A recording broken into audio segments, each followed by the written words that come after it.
சில மறைவான பெயின் இருக்கு பாருங்க, அவருக்கு தெரியும், அவருக்கு தெரியும். சில மறைவான வழி, வெளியே சிரிச்சுட்டே இருப்போம். அதாவது ரொம்ப பாரம் உள்ளவங்க எதை தேடுவாங்க தெரியுமா? தனியா உட்கார்றதுக்கான ஒரு இடத்தை தேடுவோம். இல்லைன்னா அவங்களுக்கு நெஞ்சை வெடிக்கிறது போல இருக்கும். ஆகார் அழுத பிள்ளை பாத்திரக்கூடாதுன்னு தள்ளி போய் உட்கார்ந்து அழுத போது, ஆகாரே சீஷர்கள் நடுவில் இருந்து அழக்கூடாதுன்னு சொல்லிதான் இயேசு உயிரோடு எழுந்தது தெரிஞ்சதுக்கு அப்புறம் கல்லறைக்கு முன்னாடி போய் அழுதா. அவ அங்க போய் அழும்போது இயேசு பின்னாடி நின்று ஸ்திரீயே அப்படிங்கிறார். அவர் கண்ணோக்குறார். நீ படுற கஷ்டம், நீ படுற வேதனை, நீ இருக்கிற குடும்பத்துல நீ படுற நெந்த, உன்னை மட்டும் ஒதுக்கி வைக்கிறது. ராகேல் லேயாள அற்பமா எண்ணினாள், கர்த்தர் கண்ணோக்கினார். சாப்டர் மாறுது. ராகேல் லேயாள் மேல என்ன பட்டா தெரியுமா? பொறாமைப்பட்டா.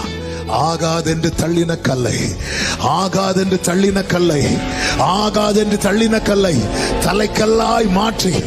குளோரி.